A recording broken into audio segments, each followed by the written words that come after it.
Mesdames, Mesdemoiselles, Messieurs, chers amis, frères et sœurs, bonsoir. Bonsoir. Vous êtes nombreux, je ne vous ai pas entendu. Bonsoir. Encore? Bonsoir. Ok. Je me réjouis de ce que Jésus-Christ aura de plus en plus de succès dans nos vies si vous persévérez jusqu'à la fin des conférences. Je vois déjà que ça bouillonne dans vos cœurs, n'est-ce pas? Il a déjà quand même eu plus de succès en cette première semaine. Oui ou non? Bien. Je te remercie, frère, pour ta prière, parce que, en fait, chaque soir, c'est un cœur à cœur. Avec qui? Avec Jésus-Christ. C'est pour ça que vous m'avez manqué hier, parce que je n'ai pas pu partager avec vous un cœur à cœur, n'est-ce pas, avec Jésus. Lorsque nous disons que Jésus-Christ va revenir, oui, certes, les cieux seront ébranlés, mais finalement, qu'est-ce qui va jaillir du cosmos? L'amour. Ne dit-on pas que Dieu est amour? C'est l'essence même de Dieu. Omniscient, tout ce que vous voulez, ce sont ses attributs. Donc, attendez-vous bientôt à ce que surgisse l'amour. Et les gens vont encore au cinéma. Il faut être fou. Mais ce qui va surgir du fin fond du cosmos, c'est l'amour. Mais pour l'instant, l'amour attend l'amour. Parce que l'amour vient chercher l'amour. Ce qui se ressemble, voilà pourquoi nous ne serons pas consumés par le feu. Parce que l'amour vient chercher l'agapé. Ne réveille pas l'amour avant que l'amour ne le veuille. Cantique des cantiques. Voilà pourquoi Dieu patiente. Parce qu'il veut chercher l'amour en toi. Ce qui apparaîtra, c'est aussi la vie du ciel. La vie du ciel qui descend chercher la vie du ciel. Vient chercher ceux qui lui ressemblent. Pas ceux qui vivent la vie de la terre, mais ceux qui vivent déjà la vie du ciel.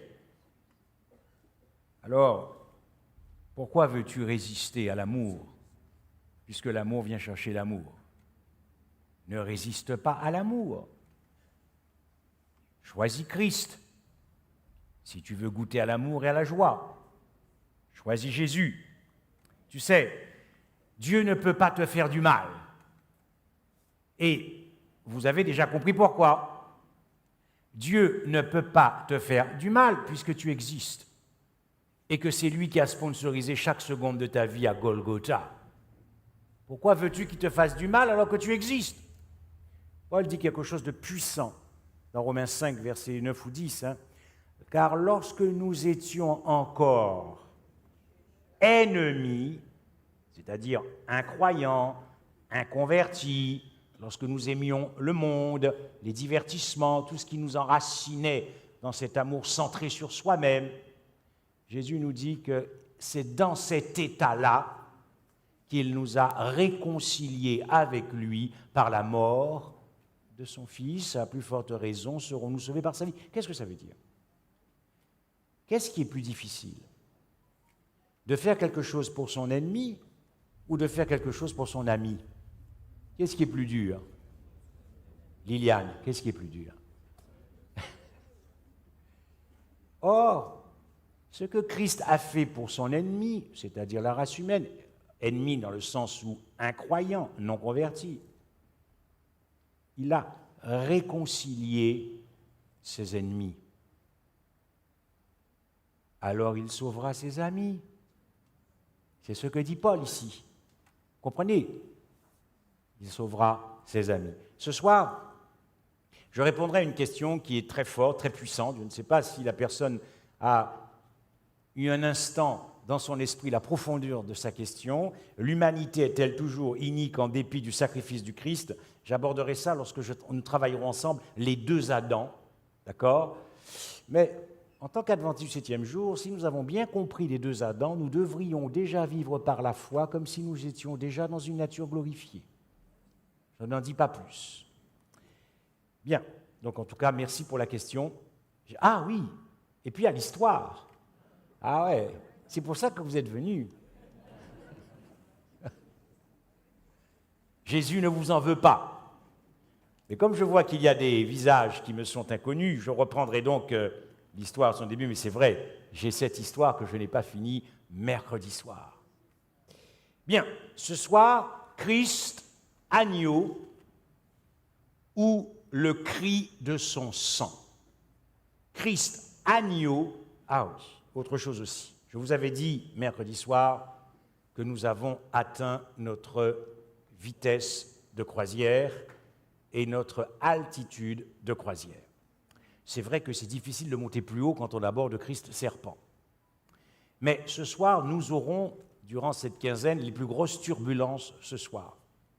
De grosses turbulences, surtout si ce que vous entendez est entendu pour la première fois.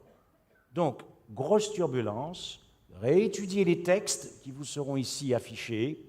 N'hésitez pas à poser des questions, mais accrochez-vous et mettez votre ceinture parce que ça va secouer, parce que c'est ainsi que nous connaîtrons les profondeurs de Dieu et le scandale de la croix. Car Paul dira que je ne suis pas venu prêcher l'Évangile avec la sagesse du langage humain, afin que la croix du Christ ne soit pas rendue vaine. Bien, Christ agneau, le cri de son sang. Dans Genèse 4, versets 9 et 10, il est dit « L'Éternel dit à Caïn, où est ton frère Abel ?» Il répondit « Je ne sais pas, suis-je le gardien de mon frère ?» Dieu dit alors « Qu'as-tu fait ? Le sang de ton frère crie de la terre jusqu'à moi. » Ce soir, le message, le cri de ton sang, Christ agneau. Naturellement, ici, vous comprenez bien que Abel est bien mort, hein, il ne crie pas, mais c'est une métaphore, une illustration. Qu'est-ce que cela veut dire ? La voix de sang de ton frère crie jusqu'à moi.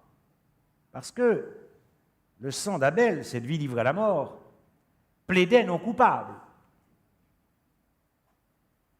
Et la vie d'Abel a été ôtée injustement. Donc, le sang d'Abel crie à la vengeance, crie à la condamnation. Lorsque nous avons un autre passage dans l'Apocalypse, quand il ouvrit le 5e sceau, je vis sous l'autel l'âme de ceux qui avaient été mis à mort, à cause de la parole de Dieu et à cause du témoignage qu'ils avaient rendu, ils criaient d'une voix forte. Là aussi, c'est une métaphore, ils sont bien morts. Hein. Ils ne crient pas. Quand on est mort, personne ne crie. Jusqu'à quand, Maître saint et véritable, tarderas-tu à faire justice et à venger notre sang sur les habitants de la terre ? Le cri de ces martyrs, pendant tout le Moyen-Âge, criait à la vengeance et à la condamnation de leurs bourreaux. Le sang injuste avait coulé. Mais voici que l'apôtre Paul nous dit dans Hébreux 12, verset 24, de Jésus qui est le médiateur d'une nouvelle alliance et du sang purificateur, porteur d'un meilleur message que celui d'Abel. Dans une autre version, on parle du sang de l'aspersion qui parle mieux que celui d'Abel. Le sang de l'aspersion qui parle mieux que celui d'Abel. Alors nous allons voir ce soir en quoi le sang du Christ, le sang de l'aspersion, parle mieux que celui d'Abel. Et pour cela, nous devons revenir à ce qui s'est passé en Éden. Je ne sais pas si vous arrivez à lire. Alors, cependant, l'Éternel appela l'homme et lui dit « Où es-tu » ? Il répondit « J'ai entendu ta voix dans le jardin et j'ai eu peur parce que j'étais nu, alors je me suis caché. » L'Éternel lui dit « Qui t'a révélé que tu étais nu, tu as mangé du fruit, etc. L'arbre dont je t'avais interdit de manger. » L'homme répondit « C'est la femme que tu as mise à mes côtés. » Ici, dans cette discussion entre Adam et Christ, Adam va plaider non coupable.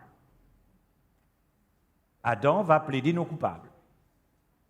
Adam dit brutalement au Créateur, je ne suis pas responsable de ce qui s'est passé. C'est la femme qui est une accusation directe contre Dieu, puisque Adam savait très bien que Ève avait été créée par Dieu. Observez que dès que le péché entre en vous, c'est dramatique. Avant qu'il ne mangeât du fruit, quand il a vu Ève, c'était la chair de sa chair. Mais maintenant, ce n'est plus la chair de sa chair. Cette femme que tu as mise à mes côtés. C'est dramatique, le péché. Autrement dit, Adam, qui avait conscience de ce châtiment trop lourd, le jour où tu en mangeras, tu mourras, donc il dit tout simplement à Dieu, je ne suis pas coupable, c'est toi finalement qui es coupable. Dieu garde le silence dans son amour. L'amour de Dieu pour toi est incassable. Tu peux lui dire tout ce que tu veux, il continuera de t'aimer. C'est plus fort que lui. Donc, qu'est-ce que fait Dieu? Dieu va se tourner vers Ève. Et Dieu va dire à Ève, l'Éternel Dieu dit à la femme, pourquoi as-tu fait cela? Et la femme répondit, le serpent m'a trompé. Donc Ève, comme Adam, plaide non coupable.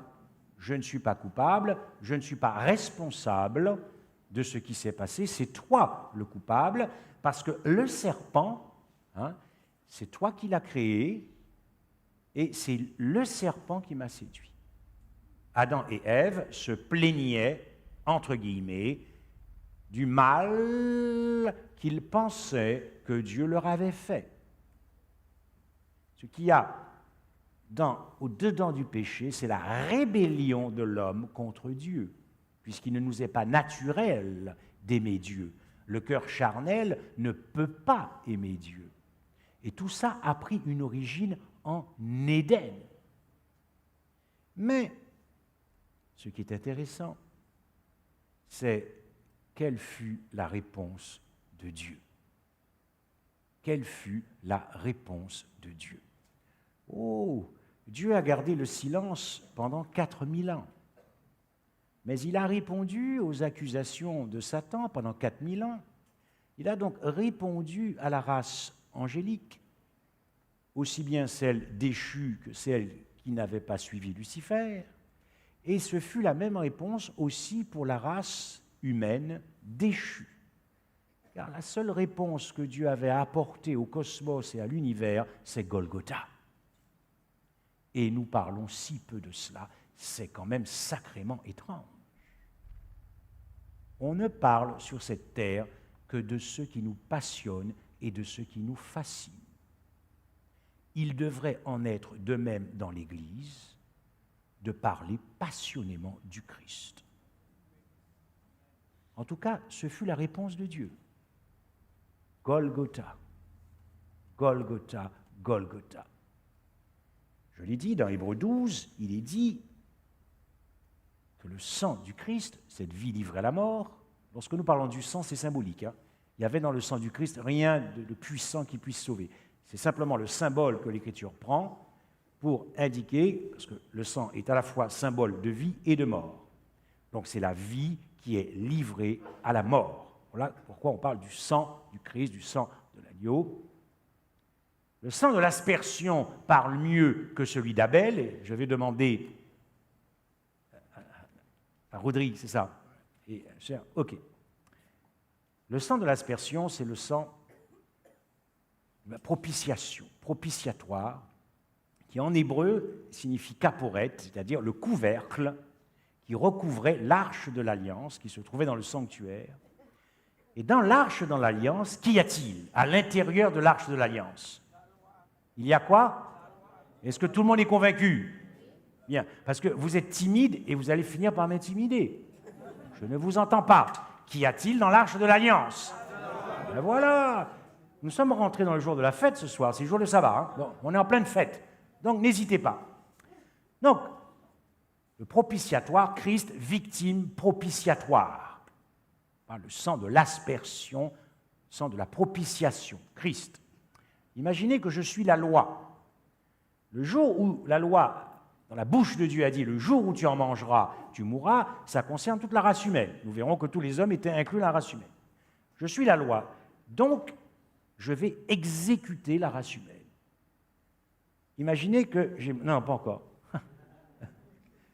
Ton temps viendra, ma sœur. Ne sois pas trop pressée. Tu vas me perturber en plus. Alors, Je pointe le fusil et je suis sur le point d'exécuter la race humaine. La balle sort, la balle de la malédiction, la balle de la perdition pour nous. Et au moment où cette balle va impacter la race humaine, elle impacte Christ.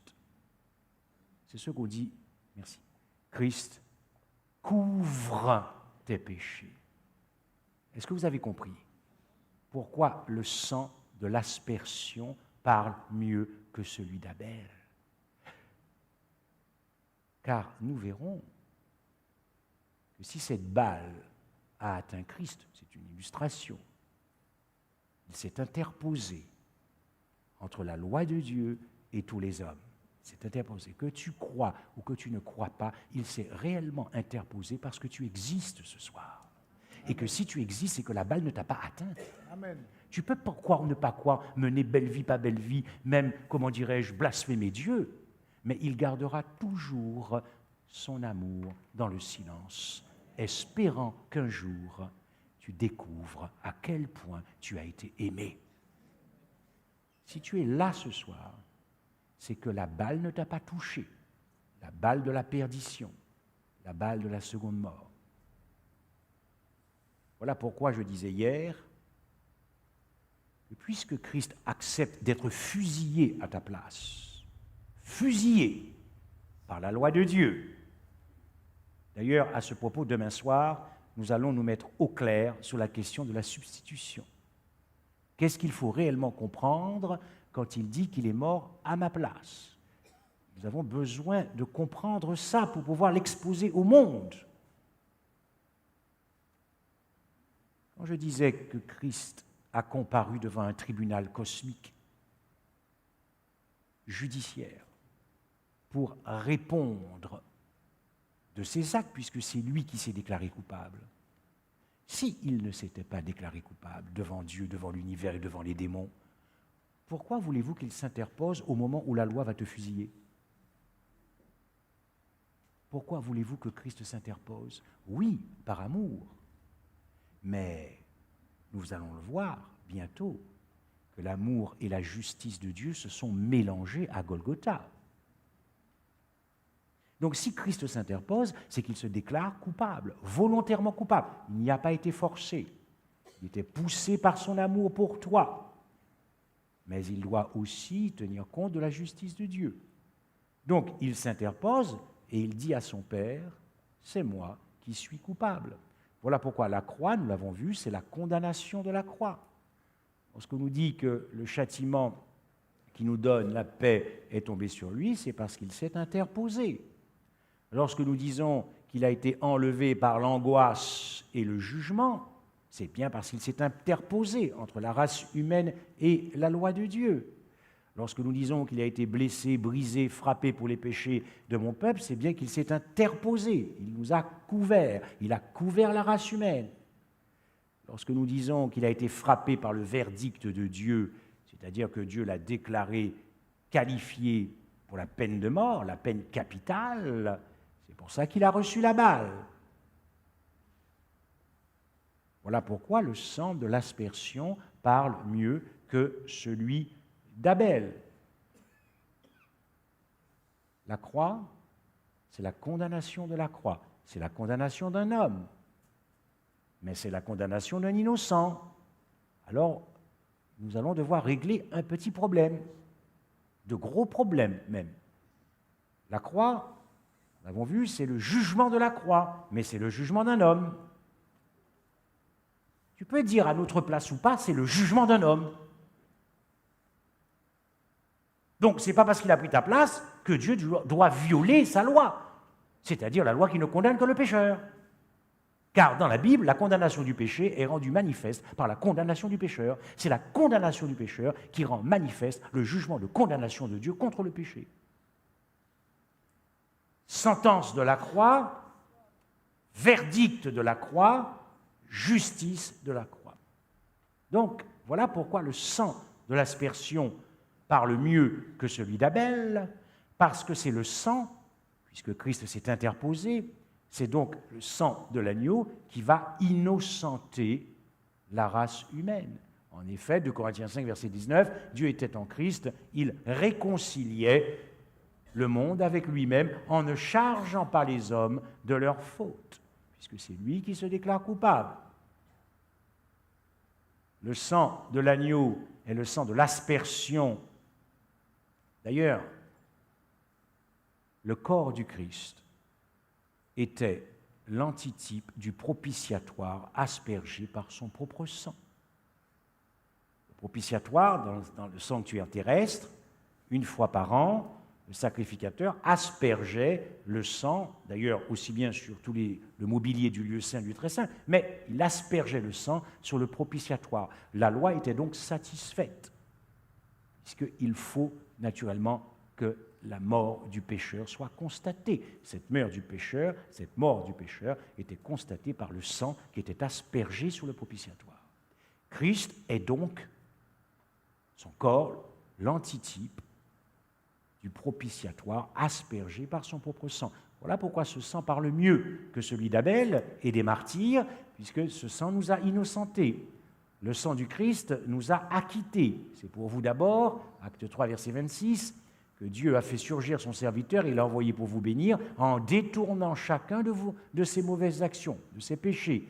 Apocalypse 1, verset 5, et de la part de Jésus-Christ, le témoin fidèle, le premier-né d'entre les morts, et le chef des rois de la terre, à celui qui nous aime et qui nous a lavés de nos péchés par son sang. La mort du Christ, la vie livrée à la mort, le sang du Christ nous a innocentés, le sang du Christ a acquitté la race humaine, le sang du Christ a racheté la race humaine, en lui, par son sang, nous sommes rachetés. Le sang du Christ a justifié légalement la race humaine, puisque nous sommes maintenant considérés comme justes grâce à son sang. Ici, la foi n'intervient pas encore. Paul, pour l'instant, ne parle pas de la justification par la foi. Paul parle ici de ce que Christ a fait pour la race humaine. Si nous disons que Christ a sauvé la race humaine, nous ne pouvons pas dire que Christ n'a sauvé que les croyants, parce que les croyants ne constituent pas la totalité de la race humaine. Il faut qu'on soit d'accord aussi là-dessus. Mais ce n'est pas pour ça que tout le monde sera sauvé, parce que beaucoup rejetteront l'amour, la grâce. Mais ça, c'est ce que Christ a fait pour la race humaine à la croix. Son sang justifie la race humaine, puisque nous voyons de quelle manière cette justification est venue, maintenant considérée comme juste. Enfin, le texte dit, nous sommes justifiés par sa grâce, par son sang. Bien. Et le sang du Christ nous a réconciliés avec le Père, et ainsi, nous ne sommes pas privés du royaume des cieux, de l'éternité, de l'amour, de la joie, de la gloire du Père. Voilà pourquoi le sang de l'aspersion parle mieux que celui d'Abel. Ainsi donc, si le sang du Christ crie à l'innocentement, à l'acquittement, à la réhabilitation, alors, comme je l'ai dit, c'est qu'il s'est déclaré volontairement coupable de tous les péchés que nous avons commis et de tout le mal que nous pensons que Dieu nous a fait en Éden, et ainsi de tout le mal que nous avons aussi subi. Ce qui signifie que la voix du sang qui se fit entendre de Gethsémanée criait de la coupe « Je suis le seul coupable ». Puis, dans Matthieu 26, verset 39, bon, écoutez, on va chanter une strophe d'un chant là. Rédempteur adorable, on y va. Rédempteur adorable sur la croix attachée, traité comme un coupable, brisé pour mon péché. Yes. Il faut remercier le Seigneur, continuez. Ton humble.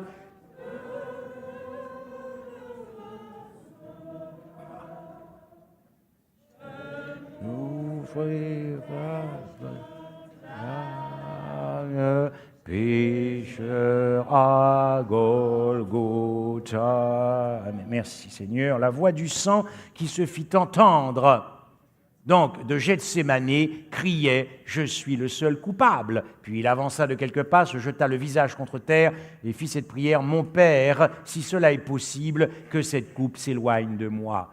La voix du sang qui se fit entendre de Gethsémane criait de la coupe « C'est moi qui suis le seul coupable » dans l'histoire de l'humanité. La voix du sang qui se fit entendre de Golgotha disait « Je suis le seul coupable ». Vers 3 heures de l'après-midi, Jésus s'écria d'une voix forte « Eli, Eli, lama sabachthani », c'est-à-dire « Mon Dieu, pourquoi m'as-tu abandonné ?» La voix qui se fit entendre du tombeau criait « Je suis le seul coupable ». Christ nous a rachetés de la malédiction de la loi en devenant malédiction. Il fut fait malédiction, c'est pour cela qu'on le trouve dans la tombe, dans la fosse, dans le tombeau. Et nous l'avons vu dans l'expérience de la perdition. Ainsi donc, chers amis, en acceptant d'être reconnu comme le seul coupable, Christ t'a aimé à l'extrême. Débordement d'amour pour toi, un trop-plein d'amour rien que pour toi. Pouvez-vous dire à votre voisin que Jésus t'aime d'un trop-plein d'amour? Jésus t'aime d'un trop-plein d'amour?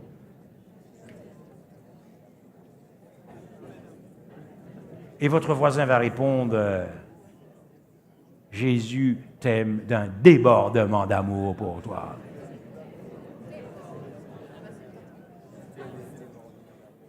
Vous n'avez pas remarqué que dès qu'on parle de l'amour, il y a du sourire, il y a de la joie. Mais si je vous avais parlé des cornes et des bêtes, est-ce que j'aurais eu de la joie? Est-ce que j'aurais eu de la joie? On a envie de partager ça, non? Dis à ton voisin, Jésus est fou de toi.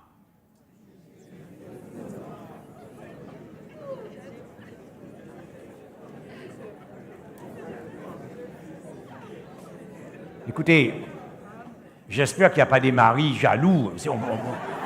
On parle de Jésus-Christ. Maintenant, que ton voisin réponde, moi je suis jaloux parce que Jésus t'aime trop. Allez-y, allez-y, faites-vous plaisir.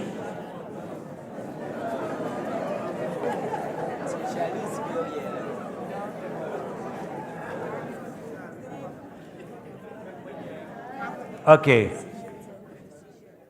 Bon, maintenant on va pouvoir entrer dans le dur de Golgotha et dans les turbulences. OK, allons-y. Ésaïe 53 nous dit « Le châtiment qui nous donne la paix est tombé sur lui ». Le châtiment, c'est la punition. La punition. Un homme a été puni à ta place. Puni, jugé, condamné. Mais cet homme n'a jamais péché. Alors comment peut-il être puni? Comment peut-il être jugé? Comment peut-il être condamné? Je rappelle que la justice de Dieu a mis tout le monde d'accord dans l'univers. Ça veut dire que l'univers a applaudi la justice de Dieu. Mais je rappelle que c'est le pécheur qui doit être puni. Mais Christ n'a jamais péché. Il n'est pas pécheur. Qu'allez-vous dire au monde? Que Dieu a fusillé un innocent? Est-ce que c'est ça que vous allez dire au monde quand nous disons qu'il a pris notre place? Il a donc fusillé un innocent? Il a donc puni un innocent? Aimeriez-vous dans votre famille qu'un magistrat commette une erreur aussi scandaleuse? De punir votre fils ou votre fille alors que vous savez qu'il est innocent? C'est ça la justice de Dieu? La justice des hommes est donc supérieure à la justice de Dieu? Est-ce que vous avez réfléchi? Est-ce que nous réfléchissons à l'Évangile? Est-ce que nous cherchons à comprendre les profondeurs de ce qui s'est passé? Le problème, c'est que nous ne faisons que survoler les choses et nous n'entrons jamais là-dedans. Christ a pris ta place, il a pris ta place, quel bonheur, quelle joie. Oui, mais quand tu dis ça, tu annonces au monde que Dieu a puni un innocent. Je ne suis pas sûr que le monde va se convertir avec ça. Nous lisons dans Ésaïe 53 qu'il a été enlevé par l'angoisse et le jugement. Donc Dieu a jugé un innocent.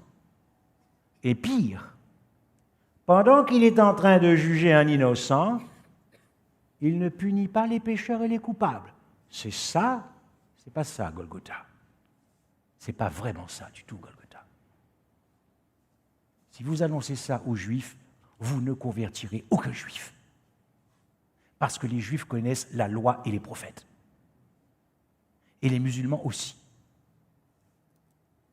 Si vous dites à un Juif que Dieu a puni, condamné et jugé un innocent, ils vont vous sortir la loi, vous allez déstabiliser.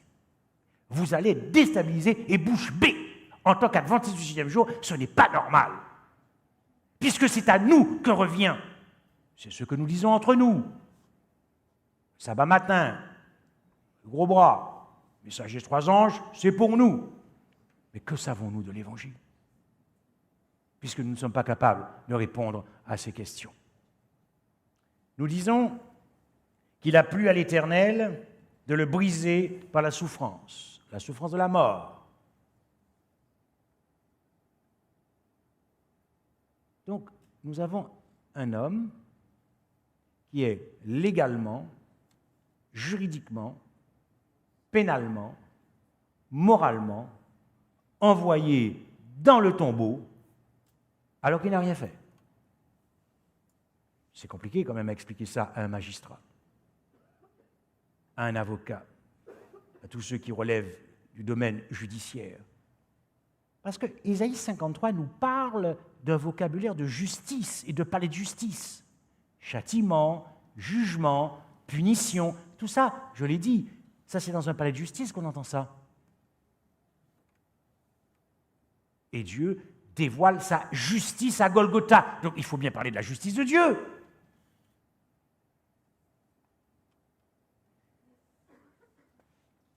La mise en jeu de la culpabilité, de cet homme, c'est une image, hein, c'est un peu pour vraiment centrer vos esprits là, sur ce dont nous parlons ce soir. La mise en jeu de la culpabilité du Christ est fondée sur la faute. Il n'y a pas de culpabilité sans faute. Quand on engage la culpabilité d'un homme ou d'une femme devant un tribunal, le juge va d'abord vérifier qu'il a bien commis les faits pour lesquels il est poursuivi. La mise en jeu de la responsabilité repose sur une faute. Le jugement n'est possible, le jugement de condamnation n'est possible que s'il y a faute. S'il n'y a pas faute, il y a relax. Le prévenu est relaxé des faits pour lesquels il était poursuivi. Si les faits sont avérés, il est condamné. S'il n'a pas commis les faits, il est relaxé. Ça, c'est la justice des hommes. Mais je crois que la justice de Dieu est supérieure à la justice des hommes. Donc, lorsque nous parlons de condamnation, il a été condamné à notre place, il a été puni à notre place, il a été jugé à notre place, tout ce que vous voulez, à notre place, oui. Mais où est la faute, puisqu'il n'est pas pécheur? Nous avons un problème. Vous me suivez? Eh oui, nous devons résoudre ces questions. Nous devons résoudre ces questions. Alors, il y a 5 questions que je vais aborder avec vous et travailler en même temps, parce que c'est ainsi que vous saurez si vous avez connu Christ à la croix. Si vous pouvez répondre à ces 5 questions. Vous pourrez dire, parce qu'en répondant à ces questions, vous connaissez les profondeurs du cœur de Dieu. C'est à ce moment-là que vous pouvez comprendre, saisir du cœur à quel point vous avez été aimé. Si nous pouvons, si je peux, si ensemble, nous pouvons répondre au moins à 5 questions ce soir. Première question. Comment Dieu va-t-il rendre Jésus, son Fils, coupable? Quand vous dites qu'il a porté nos péchés, oui, je vous dis qu'il a porté notre culpabilité à notre place. Donc, il a porté ta culpabilité. Donc, c'est qu'il est coupable. Sinon, il n'a rien porté du tout. Donc, la question est comment Dieu va-t-il rendre coupable Christ, puisque Christ n'est pas pécheur? Comment va-t-il s'y prendre? Avez-vous une réponse, si vous avez connu Christ? Deuxième question. Qu'est-ce qui qualifie Christ légalement, juridiquement, pénalement, moralement et sur le plan éthique? Qu'est-ce qui le qualifie pour être jugé, puni et condamné à ta place? Troisième question. La croix, la crucifixion du Christ, est-elle une violation délibérée de la loi de Dieu? Car, que dit la loi? Maudit est quiconque est au bois. Deutéronome 27, verset 26. Mais le maudit, c'est qui? Dans la Bible, c'est le pécheur. Or, Christ n'est pas pécheur. Quelle conclusion allez-vous tirer si nous disons que Christ n'est pas pécheur? Vous devez dire au monde aussi que Dieu a violé sa loi. Qu'est-ce que dit Paul dans Galates 3, verset 10? Mais ceux qui s'attachent aux œuvres de la loi sont sous la malédiction de la loi, car il est écrit « Maudit est quiconque n'observe pas tout ce qui est écrit dans le livre de la loi ». Techniquement, bibliquement, théologiquement, Paul te dit ce qu'est le maudit. Le maudit, c'est le transgresseur. Mais Jésus n'a jamais transgressé la loi. C'est pour ça que je vous dis, il a donc violé délibérément la loi et les prophètes. Est-ce que nous pouvons répondre à cette question? Ou alors, est-ce que Christ, pendu au bois, a accompli les exigences de la loi? Matthieu 5, 17. Je ne suis pas venu pour abolir, mais pour accomplir les exigences de la loi. Mais la loi ne condamne que le pécheur. Mais Christ n'est pas pécheur. Et pourtant, il dit qu'il est venu accomplir les exigences de la loi. Qu'allons-nous répondre si ce sont des Juifs qui vous posent ces questions? Quatrième question. Est-ce que les raisons de la mort du pécheur, s'il n'y avait pas eu le plan de rédemption, donc la race humaine en Adam, en Éden, le jour où tu en mangeras, tu mourras. Tu mourras pourquoi? Parce que tu as péché. Parce que tu es devant moi pécheur, Adam, et la race humaine en Adam. Donc, la mort, les raisons de la mort du pécheur, s'il n'y avait pas eu de rédemption, mais il y a eu rédemption. Donc, la question est la suivante. Est-ce que les raisons de la mort du pécheur sont devenues les raisons de la mort du Christ? Est-ce que les raisons de la mort du pécheur sont devenues les raisons de la mort du Christ? Pouvons-nous répondre? Pouvez-vous répondre? Nous connaissons Christ? Répondons à ces questions. Et enfin, dernière question. Nous disons que Christ a porté nos péchés dans... Ah, ça passe plus. Le verset suivant ne passe plus.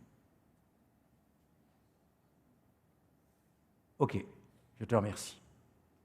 Nous allons travailler sur ce texte ce soir et nous allons y revenir au fil des conférences parce que c'est un texte puissant.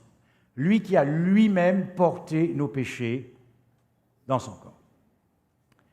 Donc, sur la base de ce texte, non seulement Christ porte la culpabilité de nos péchés, mais aussi il porte nos péchés. Question à résoudre sur le plan légal, sur le plan juge, sur le plan pénal. La loi et les prophètes condamnent le transfert des péchés. Vous connaissez ces textes. Le Fils ne portera pas l'iniquité de son Père, et le Père ne portera pas l'iniquité de son Fils. Chacun mourra pour son péché. Ézéchiel 18, verset 20. Deutéronome 24, verset 16. On ne fera point mourir les enfants pour leur père, on ne fera point mourir les pères pour leurs enfants, chacun pourra pour son péché. Et je pourrais vous en citer des textes. Deutéronome 24, verset 16, Exode 23, verset 7, Exode 34, verset 7, s'agissant des prophètes, Jérémie 31, verset 30, Ézéchiel 18, verset 20, Ésaïe 5, verset 23, et on verra ça demain soir. Donc, si la loi et les prophètes condamnent le transfert des péchés, comment mes péchés se sont retrouvés en Christ? Est-ce que vous pouvez répondre à ça?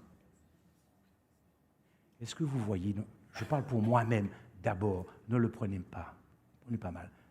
Est-ce que vous voyez notre ignorance de Golgotha?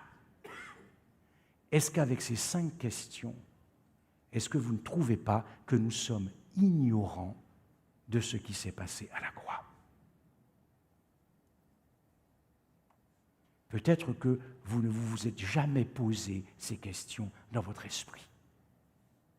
Comment allons-nous annoncer la bonne nouvelle de l'Évangile en puissance? Le monde attend des réponses à ces questions.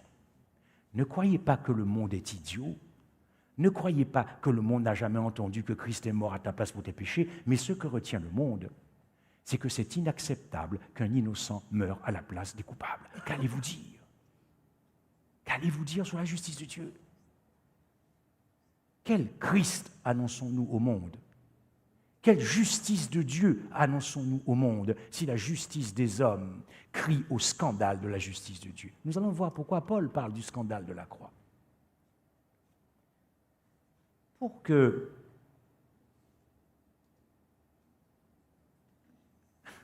ça, ce n'était pas une diapo. Je n'avais pas prévu de parler d'une Renault Clio ce soir. OK.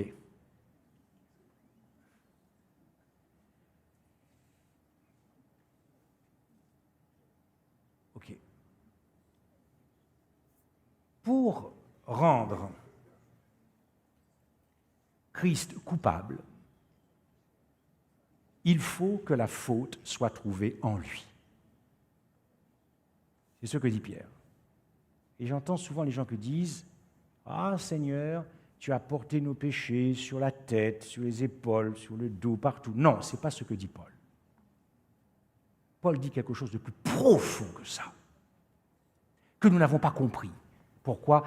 Parce que nous voulons sauver la réputation du Christ et ça nous révolte.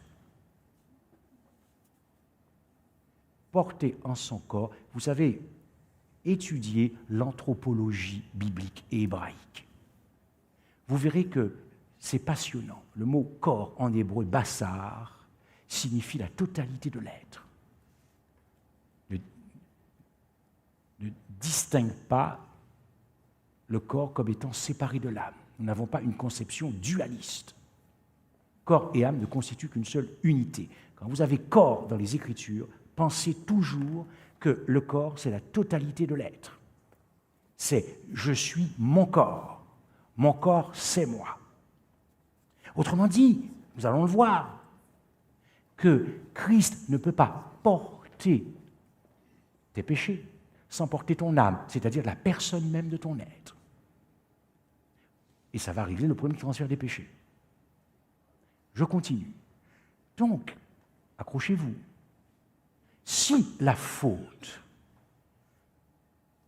c'est-à-dire le viol, la faute, le péché en son corps, le vol, le viol, le crime, tout ce que vous voulez, scandale de la croix, qu'est-ce que mes péchés ont à se retrouver dans le corps du Christ. Qu'est-ce que mes péchés de ma vie font dans le corps du Christ? Mais il faut que je sois sacrément aimé de Dieu. C'est pas possible. Donc, si la faute a été trouvée en lui, 1 Pierre 2, verset 24, lui qui a porté nos péchés en son corps, donc pour Dieu, légalement, juridiquement, pénalement, moralement, la faute vient de lui. Parce que la faute a été trouvée en lui, la faute vient de lui. Parce que vous pourrez lire tout l'Ancien Testament, et particulièrement Lévitique, et vous verrez qu'il n'y a aucune différence entre le porteur de son péché et l'auteur de son péché, c'est la même personne. J'entends des bruits bizarres dans le monde qui nous parlent maintenant de mère porteuse et qui ne serait pas la véritable mère. Ça ne marche pas avec le péché. Celui qui porte son péché, il est l'auteur de son péché. J'ai pris ce texte parce qu'il y en a d'autres. Hein. Ah, mais comment ça se fait que Lévitique, lorsque quelqu'un, après avoir été mis sous serment, comme témoin, péchera en ne déclarant pas ce qu'il a vu ou ce qu'il sait, il restera chargé de sa faute. Donc, celui qui porte son péché, c'est la même personne que celui qui commet le péché. Donc, si nos péchés ont été trouvés en Christ, si la faute a été trouvée en lui, cela signifie que pour Dieu, la faute vient de lui. D'ailleurs, c'est l'enseignement de notre Église. Nous avons chaque trimestre un enseignement qui est enseigné dans toutes les églises adventistes au monde. Et là, j'ai pris le livre des Romains, qui avait été étudié en octobre, novembre, décembre 2017. Et voici ce que je peux lire. Justifié par la foi, à propos du chapitre 5, Dieu a estimé que c'est Jésus qui avait commis ses péchés, et pas nous. C'est lui qui est fusillé, et pas toi. Dites-moi, comment appelle-t-on celui qui commet son péché? Comment ça s'appelle? Un pécheur. Mais j'avance progressivement avec vous. Pour l'instant, il n'a toujours pas péché.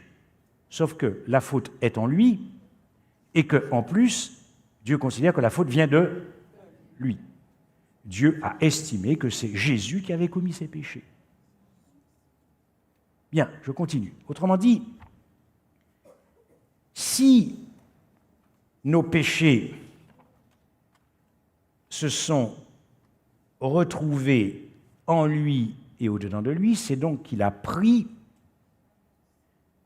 et qu'il est ce qu'il a pris est devenu, c'est-à-dire nos péchés sont devenus les siens, propres à lui, sa propriété. Il est dans la même situation que celui qu'ils avaient commis, dans la même situation. Autrement dit, si Christ prend tes péchés en son corps, c'est donc qu'aucun péché ne fut trouvé en toi. Ça, c'est fort quand même. Parce que tu ne vas quand même pas te battre en disant « Non, non, je veux les porter aussi ». Tu ne vas quand même pas faire du copartage de péché par rapport au covoiturage. On ne va pas se mettre à deux. Si Jésus te dit qu'il a porté tes péchés en son corps, c'est que si la faute vient de lui et que si la faute est en lui, donc ça veut dire qu'aucune faute n'a été trouvée en toi. Mais en lui. C'est bien ce que Pierre veut dire. Est-ce que nous réfléchissons? Si il a porté nos péchés en son corps, c'est que donc tu n'avais plus besoin de les porter. Donc, si tu n'avais plus besoin de les porter, c'est qu'aucun péché ne fut trouvé en toi. C'est ce que Dieu dit quand il dit « Il est venu ôter le péché du monde ». Il est venu ôter le péché en toi. La purification. des péchés. Après avoir fait la purification des péchés, c'est assez la loi de Dieu. Hébreux 1. Je continue, j'avance petit à petit avec vous.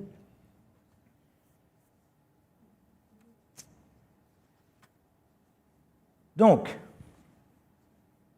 si Christ a porté mes péchés en son corps,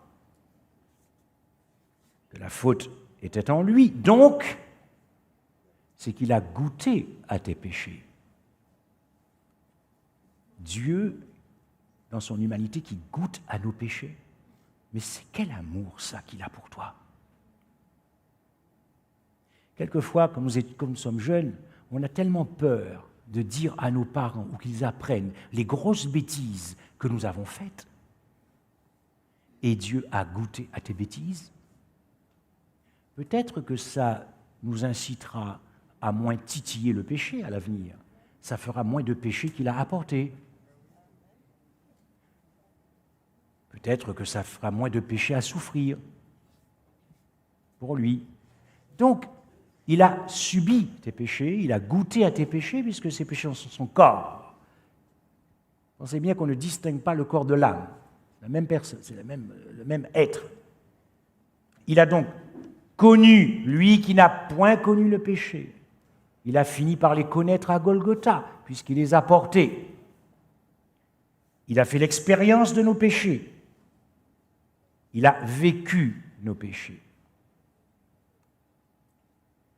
Il a connu l'histoire de tes fautes, depuis la conception jusqu'à l'accomplissement. Il a ressenti en lui le processus de passage à l'acte. Qu'est-ce qui se passe dans la tête du pécheur? Qu'est-ce qui se passe dans l'âme du pécheur? Vous voyez que si la faute est en lui, et qu'elle vient donc de lui, nous sommes en train de résoudre des problèmes de droit. C'est qu'à ce moment-là, Dieu ne condamne plus un innocent. Nous sommes en train de résoudre les problèmes. Dieu ne condamne plus un innocent, puisque la faute a été trouvée en lui et qu'elle vient de lui. Je continue. Maintenant, la question est, puisque la Bible condamne le transfert des péchés, et nous verrons ça demain soir sur la substitution. Donc, comment la faute a-t-elle pu se trouver en lui? Puisqu'il n'y a pas de transfert, et pourtant, aucun péché ne fut trouvé en moi, mais en lui. Donc il y a eu un transfert. Bien. Mais comment la faute peut-il venir de lui alors que la loi et les prophètes condamnent le transfert des péchés? Mes chers amis, Dieu, Christ, ne pouvait pas porter tes péchés, mes péchés, sans porter la personne même du pécheur dont il est venu porter les péchés. Autrement dit, pour que Christ puisse se charger de nos péchés, se charger de nos iniquités, il ne pouvait le faire qu'en se chargeant de ta personne en lui. Et c'est ainsi qu'il n'y a pas de transfert de péché. Il a donc, à Golgotha, revêtu ta personne. À Golgotha, il a endossé ta personne. À Golgotha, il a assumé ta personne en lui. Il a hébergé ta personne en lui. Il a absorbé ta personne en lui. Quel amour! Quel amour! Autrement dit,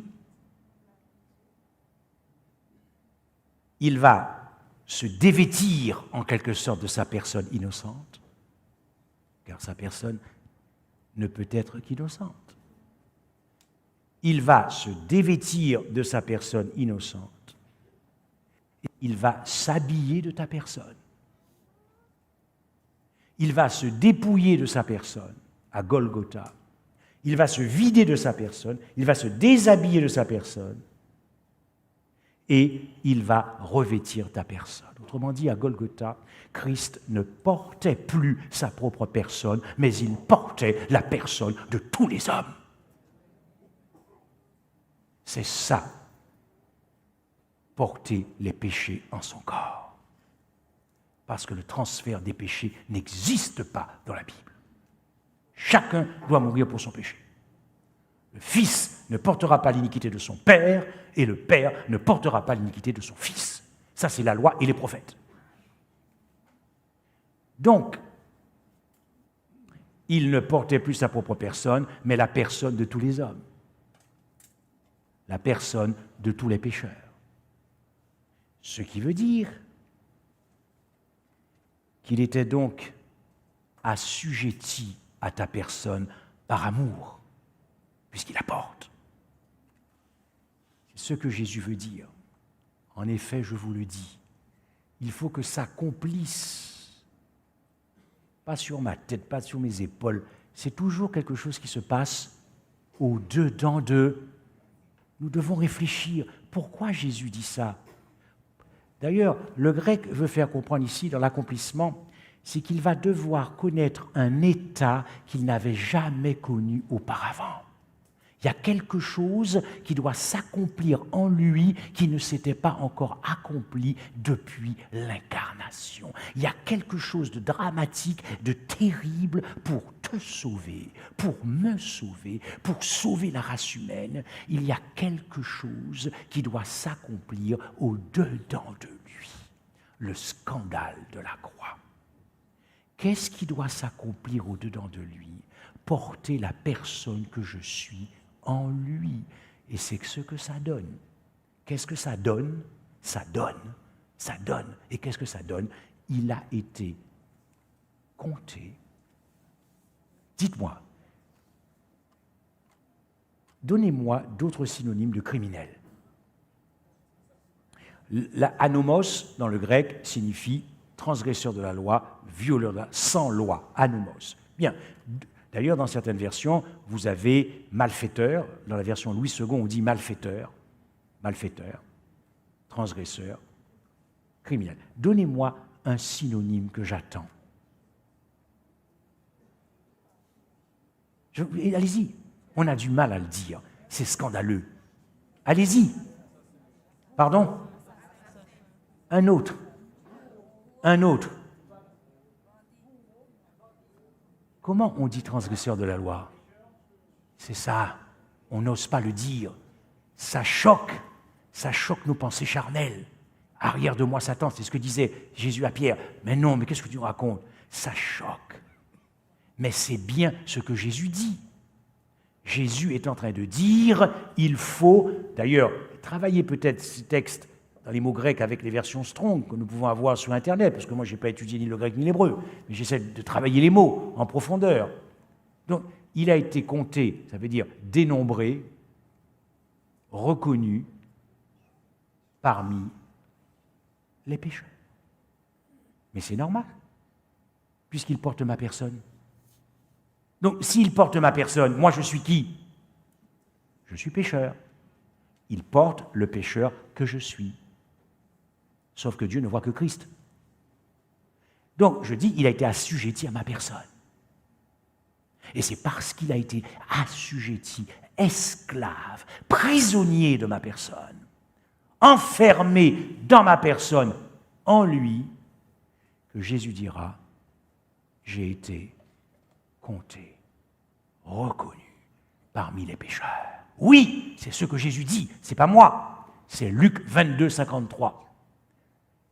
D'ailleurs, Jésus va citer la loi et les prophètes pour bien montrer qu'il est venu accomplir les exigences de la loi qui ne condamnent que le pécheur. Ésaïe 53. Là, Jésus est en train de citer Ésaïe 53. Parce qu'il s'est dépouillé lui-même et qu'il a été compté parmi... Et le mot hébreu est terrible. Pécha, c'est le mot le plus violent pour identifier et qualifier le transgresseur de la loi, celui qui est en rébellion contre Dieu. C'est ce qu'il est devenu à Golgotha. C'est ce qu'il est devenu à Golgotha. Nous approchons de la fin, ce qui signifie ici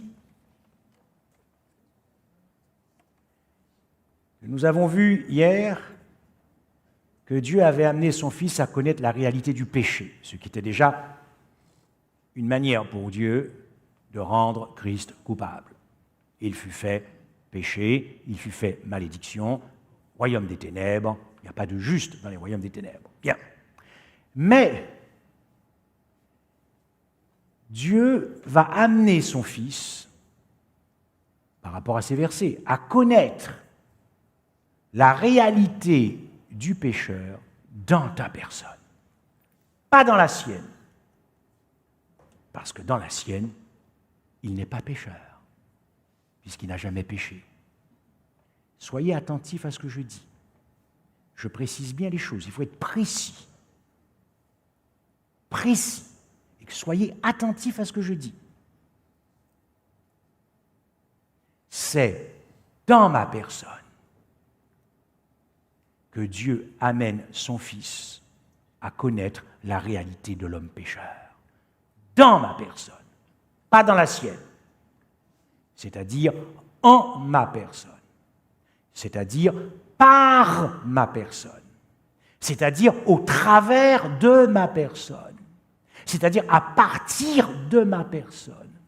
Et en vertu de ma personne, car à Golgotha, c'est toi qui es crucifié. Oui, c'est toi, c'est toi, c'est toi, c'est toi, c'est toi, c'est moi. Et la Bible dit ça. Autrement dit, si vous regardez la croix, vous fixez la croix, c'est Christ qui a été livré à la croix pour nous. Vous avez certains textes qui disent qu'il a été livré pour nos offenses. Mais vous avez aussi un certain nombre de textes qui disent qu'il a été livré pour nous. Galates 2, 20, Romains 5, 6 et 8, 1 Thessaloniciens 5, verset 10, Éphésiens 5, verset 2. Donc, si je regarde à la croix, c'est Christ qui est pendu, crucifié, pour moi, pour toi. Mais si j'avance un peu plus près, qu'est-ce que je constate? Je constate que c'est l'homme que je suis, Frédéric Michel, le pécheur que je suis, qui est crucifié à la croix. C'est toi et moi. Et si j'avance un peu plus près, qu'est-ce que je vois?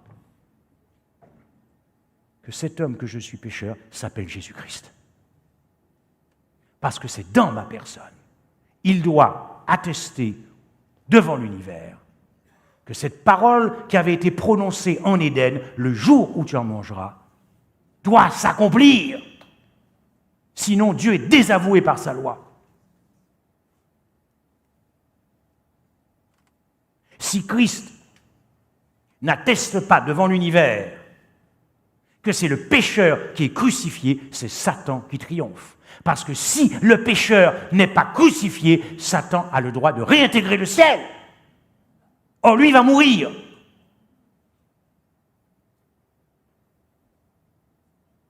Voilà pourquoi il ne faut pas plaisanter avec le péché. Vous comprenez pourquoi? Parce que regardez ce que nous avons fait du Christ. Donc, ce n'est pas dans sa personne innocente, c'est dans la réalité de l'état d'homme pécheur que je suis qu'il découvrira à Golgotha la réalité de l'homme pécheur. Dans ma personne, en ma personne, à cause de ma personne, au travers de ma personne, par ma personne. Voilà pourquoi Mme White dira, dans Gethsémane, Jésus-Christ, il était maintenant compté parmi les transgresseurs, c'est-à-dire parmi les pécheurs. Dans la revue que vous connaissez bien, et je vais conclure, la revue Priorité, une revue que j'aime beaucoup. Peut-être que vous vous souvenez de cette « Il est mort de ta mort », voici ce que nous pouvons lire. La place que Jésus a occupée sur le calvaire renferme également une importante leçon pour nous. On a crucifié Jésus au centre, ce qui est significatif, car la croix du milieu était réservée aux pires criminels. Le Christ y a été placé alors qu'il était complètement innocent dans sa personne. En d'autres termes, la place même qu'il a occupée a fait de lui le premier de tous les pécheurs. Ce n'est pas moi qui le dis, c'est dans l'excellente revue Priorité. Mais il faut pouvoir expliquer au monde comment lui, qui n'a commis aucun péché, se retrouve dans cet état, parce que c'est toi qu'il crucifie à Golgotha, sachant que notre vieil homme a été crucifié avec lui, afin que le corps du péché, c'est le corps de qui est crucifié? C'est le corps de qui? Le corps de Jésus, afin que le corps du péché soit détruit et que nous ne soyons plus esclaves du péché.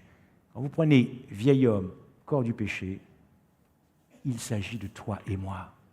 Ce n'est pas seulement notre nature déchue qui est crucifiée, c'est toi et moi, le vieil homme, Christ étant l'homme nouveau. Romains 6, verset 6. Si nous sommes devenus une même plante avec lui par la conformité à sa mort, mais quand tu es devenu une même plante avec lui, c'est quand tu as été crucifié avec lui et en lui. Romains 6, verset 5. Et je pourrais citer d'autres textes. On verra ça demain soir sur la substitution. Et lorsque le Fils de l'homme aura été élevé, Jean 12, verset 31, j'attirerai, il les a attirés en lui, en croix, dans le jugement eschatologique de la fin du monde qui a eu lieu à Golgotha, pour que tu n'aies pas à refaire cette seconde mort, seul, séparé du Christ. Il nous a attirés en lui. Nous étions donc en lui et avec lui. J'ai pris cette image-là pour essayer de vous donner à peu près une idée de ce que ça peut donner. Il va donc se dévêtir de sa personne innocente et il va se revêtir de ta personne qui est en rouge. Il va t'attirer, je ne sais pas comment il a fait, mais nous étions en lui et avec lui. Et c'est là, ainsi donc, qu'il connaît la réalité à travers Frédéric Michel de ce qu'est l'homme pécheur.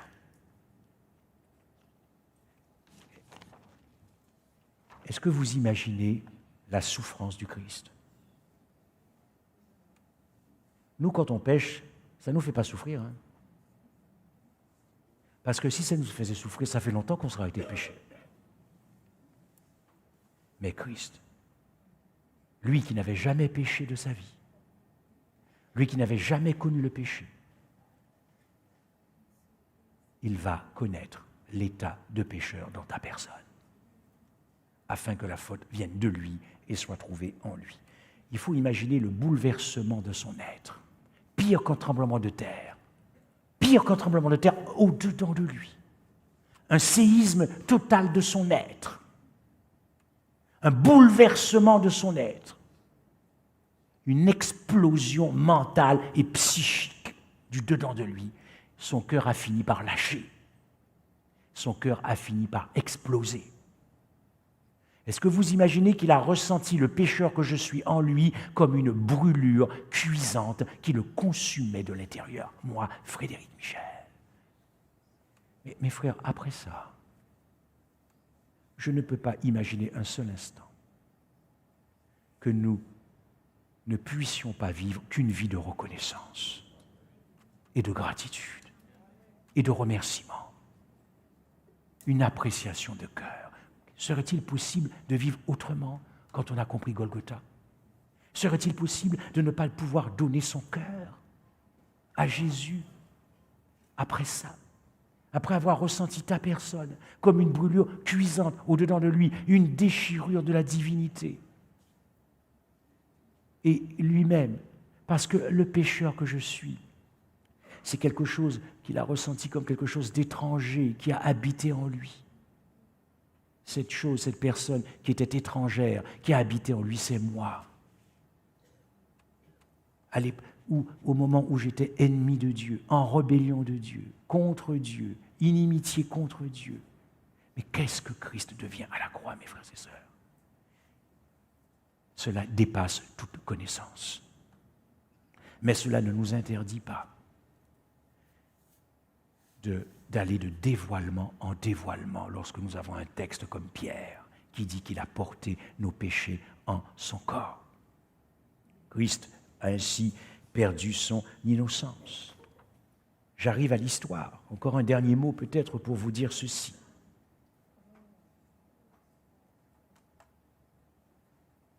Il ne pouvait plus distinguer qui il était à la croix. Il ne pouvait plus distinguer entre sa personne innocente et la personne du pécheur que je suis. Voilà peut-être pourquoi il dira « Je ne suis même plus un homme, mais un ver. » C'est comme s'il était une pièce de monnaie, côté pile, côté face. Côté pile, c'est sa propre personne, et côté face, c'est Frédéric Michel qui est crucifié à la croix. Deux personnes en une. C'est comme si il avait opéré une greffe de ma personne en lui.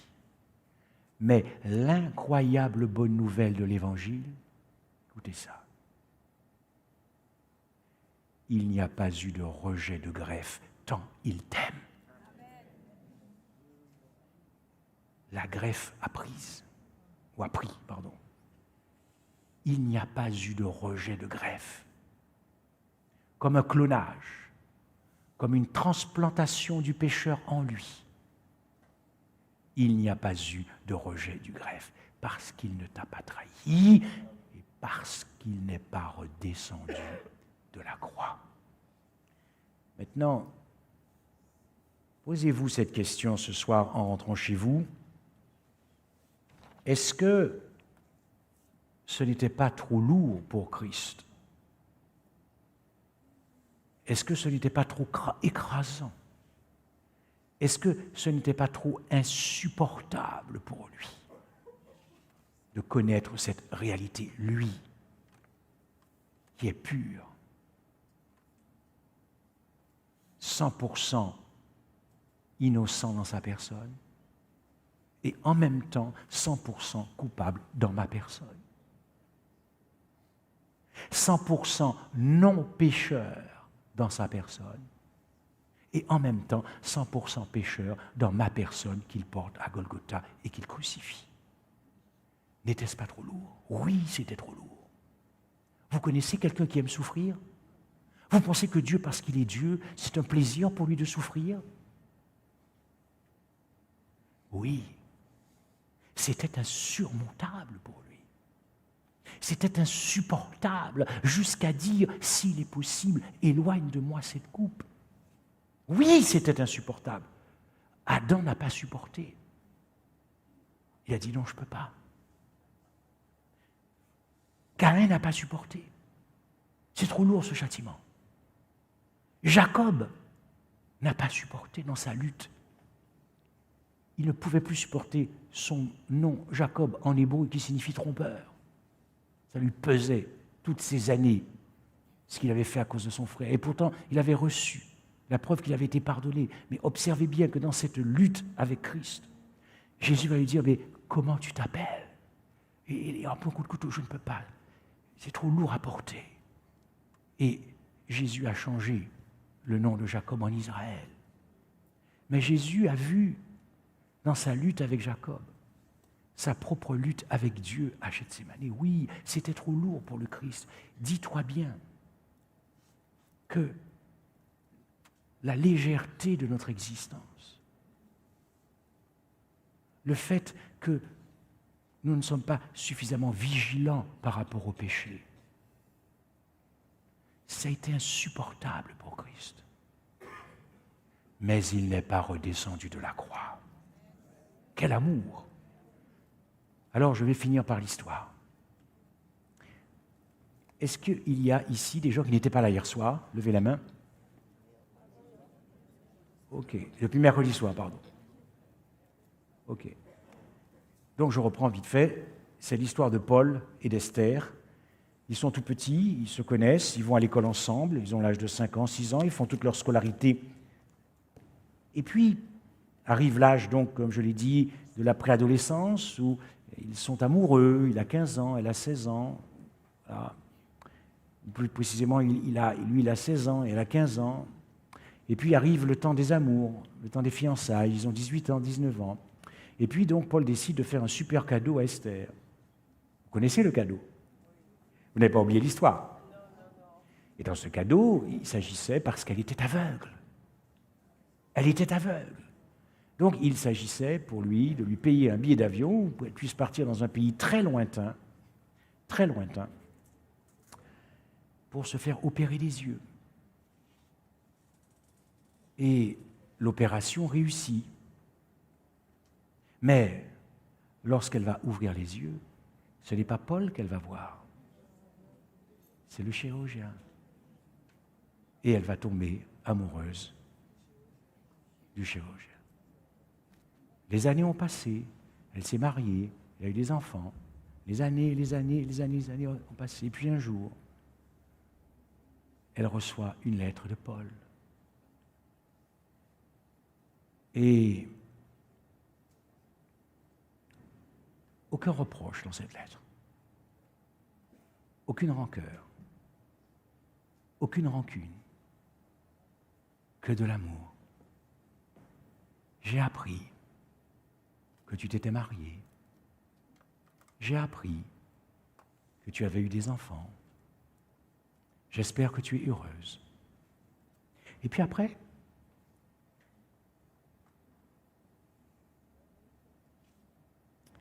il lui dira, qu'as-tu fait de tes promesses? Qu'as-tu fait de tes promesses? Qu'as-tu fait de tes promesses de nos fiançailles? Il y a de cela 20 ans, 30 ans. Qu'as-tu fait de tes promesses?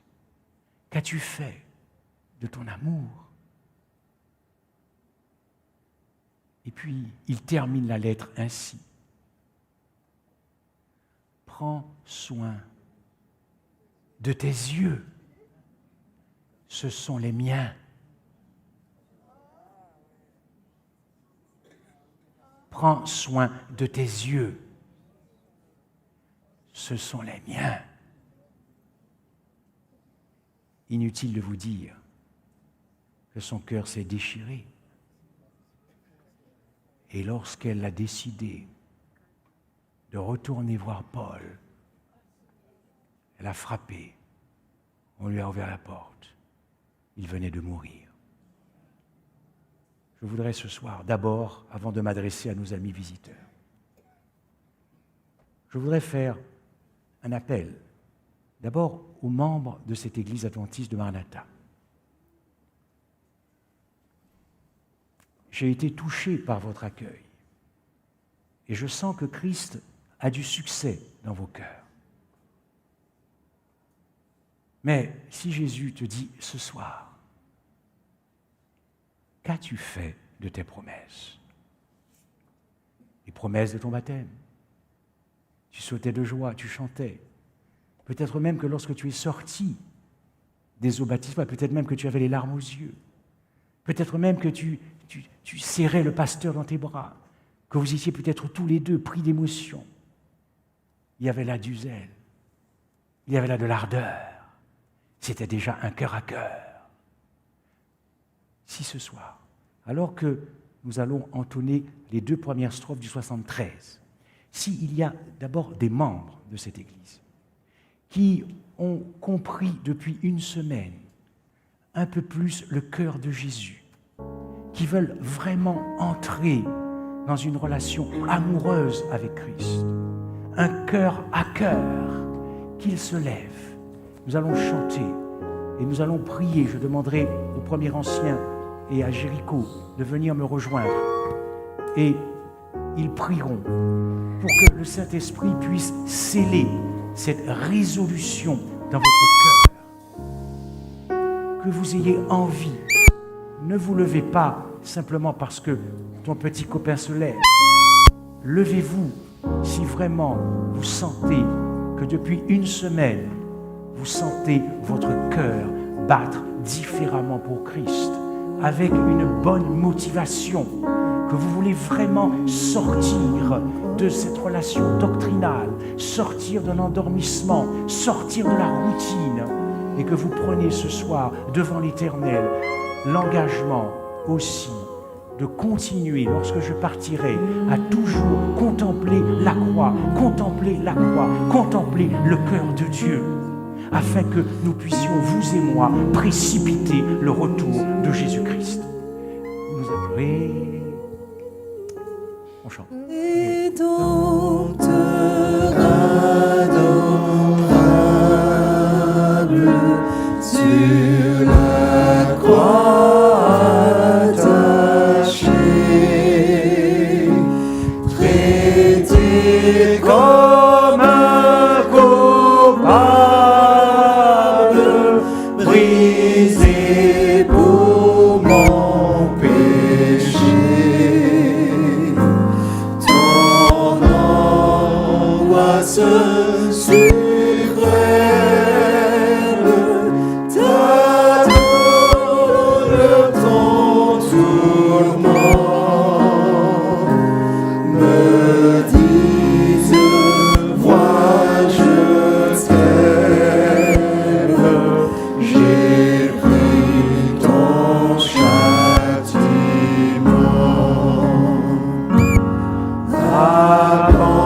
Abandonné du Père, dans mon âme troublée,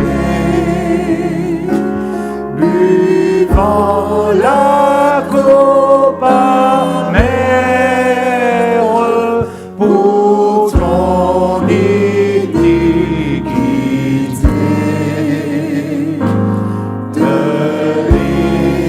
l'éternelle flamme, mon amour te sauva. Je mourus pour ton âme, pécheur à Golgotha. Je vais demander à Premier Ancien et à Jéricho s'ils pouvaient monter 2 prières pour, maintenant que le Seigneur a vu la résolution de votre cœur, que le Saint-Esprit puisse sceller cette résolution dans votre cœur pour l'éternité.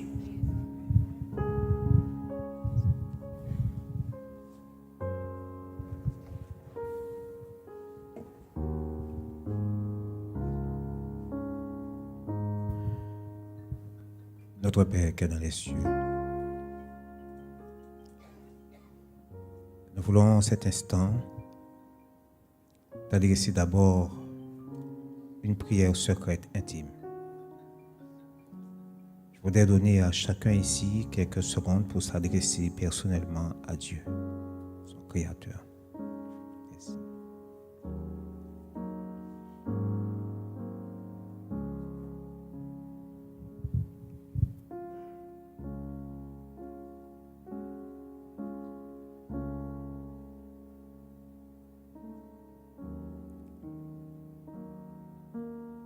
Notre Père, toi qui règnes dans les cieux, en maître, toi qui es amoureux des hommes perdus sur cette planète Terre, toi qui nous aimes, qui nous a aimés, qui nous aimera encore, au-delà de tout ce que nous pouvons imaginer. Ce soir, nous te disons merci. Ce soir, nous te disons aussi pardon d'avoir erré, d'avoir ignoré cet amour, ta main qui est constamment tendue vers nous. Nous te remercions, ô Dieu, d'avoir conçu ce plan pour redresser tes églises, ton église, Maranatha, tes enfants, pour que nous revenions à notre premier amour pour toi, pour que ce feu du Saint-Esprit nous brûle, afin que nous partagions cet amour, que nous rayonnions de l'amour de Jésus-Christ.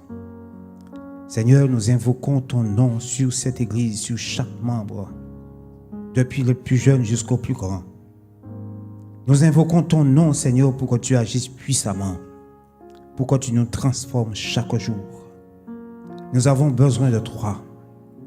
Nous reconnaissons notre faiblesse. Nous reconnaissons nos torts. Nous reconnaissons nos péchés devant toi. Mais Seigneur, nous te sommes reconnaissants parce que tu as porté nos souffrances, tu as porté nos péchés, tu as porté nos douleurs. Et Seigneur, même si nous avons encore cette enveloppe humaine, nous savons qu'un jour, tu reviendras pour nous prendre avec toi. Amen. Et alors, nous serons tels que tu es. Seigneur, merci pour ce plan. Merci pour ton Église que tu as instituée pour rayonner l'amour de Jésus-Christ sur la terre. Seigneur, bénis chaque membre de cette Église de Maranatha. Et ceux qui sont présents et ceux qui sont absents. Seigneur, permets que nous nous donnions véritablement la main. Que nous avancions cœur à cœur avec toi désormais. Aide-nous à tourner une page dans l'histoire de cette Église. Et permets, Seigneur, que ton Esprit Saint agisse puissamment dans les cœurs, dans les foyers, dans notre environnement, afin que Jésus-Christ remporte la victoire et que le maximum d'hommes, de femmes, d'enfants restent attachés à toi. Merci, Seigneur. Merci. Et que ton nom soit glorifié désormais dans nos cœurs en ce jour de sabbat. Et pour toujours. Amen. Amen. Notre Dieu, notre Père, nous voulons, Seigneur, te remercier pour tant d'amour manifesté envers nous. Nous voulons, Seigneur, te remercier pour ce que tu as fait à la croix du Calvaire pour chacun d'entre nous. Nous finirons jamais, Seigneur, par comprendre l'immensité de ton amour manifesté à Golgotha. Mais nous te remercions, Seigneur, d'avoir envoyé ton serviteur, Frédéric Michel, pour toucher nos cœurs, pour nous permettre de comprendre la portée de ton amour. Amen. Seigneur, nous vivons des temps spéciaux. Nous savons, Seigneur, que tu reviens bientôt. Le temps est venu pour que chaque homme, chaque femme, chaque jeune puisse comprendre, Seigneur, ce que tu as fait à la croix du Calvaire. Seigneur, nous venons avec un cœur repentant devant toi. Parce que nous reconnaissons, Seigneur, avoir négligé un tel salut. Nous venons avec un cœur repentant parce que nous avons péché contre toi. Nous avons continué à pécher malgré notre baptême. Seigneur, ce soir,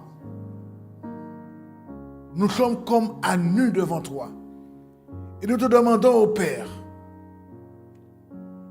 de permettre que chaque personne ici puisse entrer en lui-même, puisse revoir sa vie et que désormais nous puissions marcher avec toi et pour toi. Seigneur, tendre Père, nous voulons ce soir te demander de travailler dans nos cœurs, de parler, Seigneur, dans notre conscience. Permets, Seigneur, que dans notre sommeil, tu puisses nous parler. Permets, Seigneur, que là où nous sommes, là où nous serons, tu puisses, Seigneur, nous toucher. Mais permets, Seigneur, que nous puissions accepter ce salut. Accepter, Seigneur, ce sacrifice. Accepter, Seigneur, de comprendre le prix que tu as payé. Seigneur, merci encore une fois. Merci, Seigneur, pour ton Église. Merci d'avoir conduit, Seigneur, des personnes ici ce soir. Nous savons qu'avec toi, il n'y a pas de hasard. Et s'il y a des personnes qui sont là ce soir, si nous sommes là, c'est que tu l'as voulu. Seigneur, touche nos cœurs. Parle en nous. Permets, au tendre Père, que nous puissions encore une fois prendre conscience de l'importance de l'amour manifesté pour nous à la croix du Calvaire. Merci, tendre Père. Merci encore une fois pour tout ce que tu fais pour nous depuis quelques jours. Tu nous parles. Tu nous parles. Tu nous touches. Nous comprenons, Seigneur. Mais ne permets pas que nous soyons des oublieux.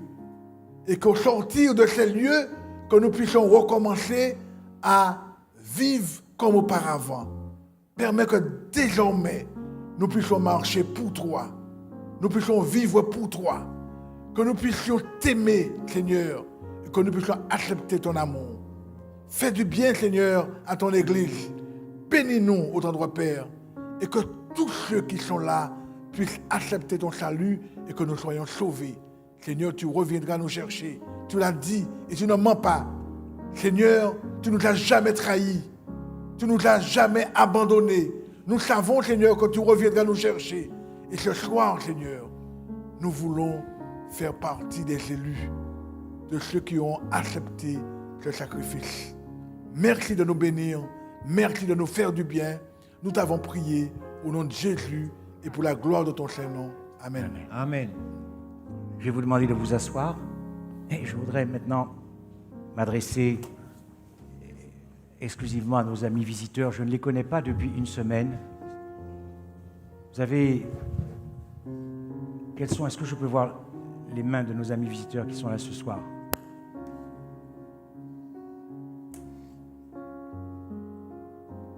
Jésus veut te dire quelque chose de très précieux ce soir.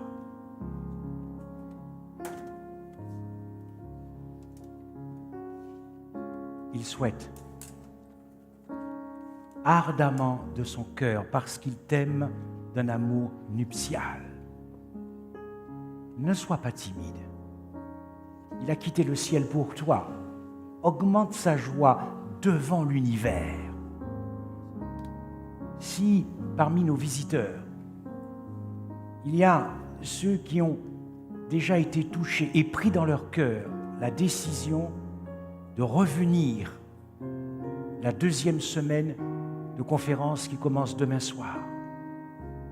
Alors, si vous avez déjà pris cette résolution de revenir pour mieux connaître et goûter à l'amour que Dieu a pour toi, levez-vous et nous chanterons la dernière strophe du Rédempteur adorable et je demanderai au pasteur de me rejoindre et le pasteur fera une prière. N'hésitez pas, pour ceux qui ont pris la résolution de revenir en deuxième semaine, nous sommes entre nous. Pendant que nous allons chanter, ne soyez pas timides, on y va.